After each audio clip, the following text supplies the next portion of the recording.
so that you avoid the pitfalls that may have come to you in those instances, right?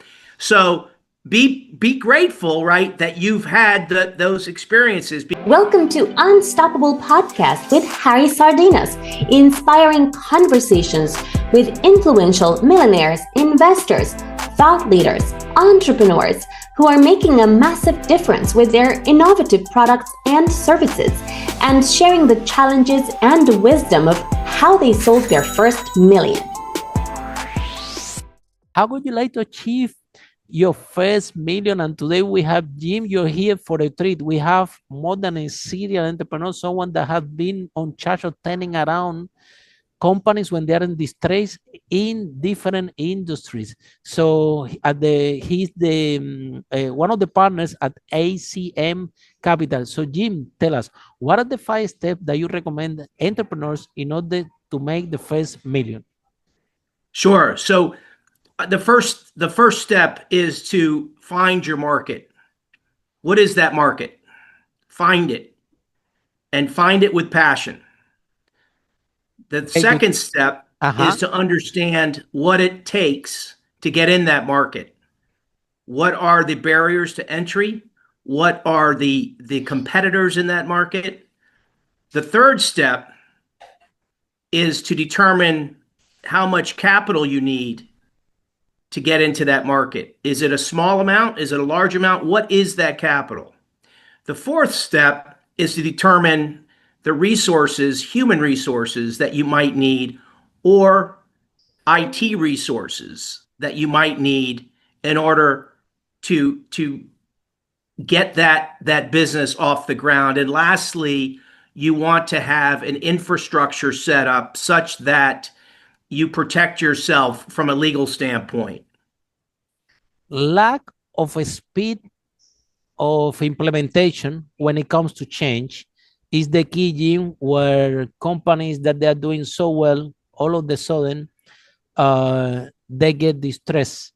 There is something that could happen. Could be COVID, could be 9/11, could be an advance in technology like Uber. I'm telling this because in my own experience, my own traditional business, my first business was in property. We managed to sell over 5 million, and one day Airbnb came and and if you don't respond to change fast, and you very quickly you can become in the distressed company, or you have to do what we did, that we little by little de-escalate the company because it's something happens. So what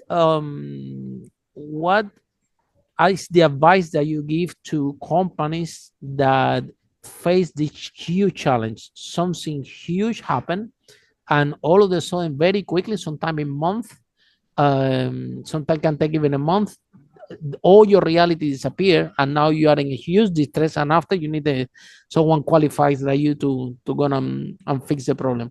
So what? No, it's a great question, and it's an age-old challenge, right? So here we are, we're almost 25 years from 9/11. The challenge is always there. Yeah. And so, but that's a great place to talk, because when I stepped into a company right after 9/11, this is a company well over 100 million in revenue. They were doing exceptionally well in South Florida, and 9/11 happened.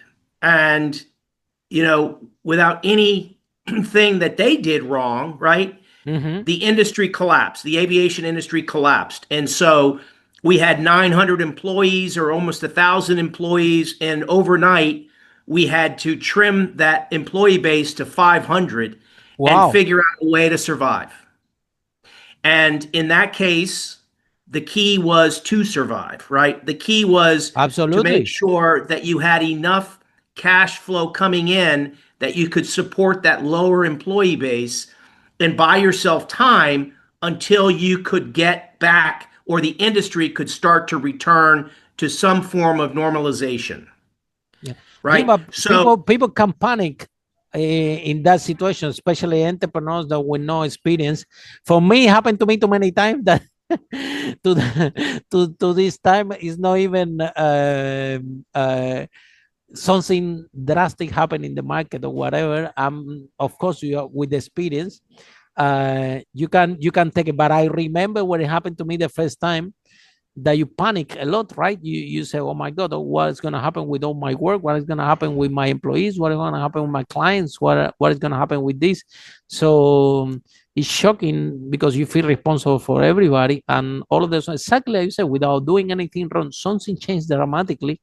And all of a sudden you are, you don't know what to do.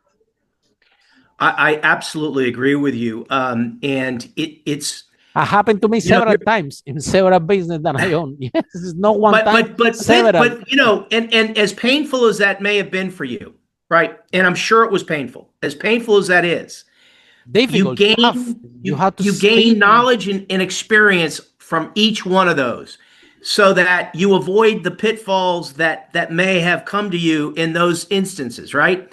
So be grateful, right, that you've had those experiences. Follow us for more interviews with world's most influential, audacious entrepreneurs that overcame challenges and adversity, providing you with the blueprint of how they sold their first million so you can grow your business exponentially.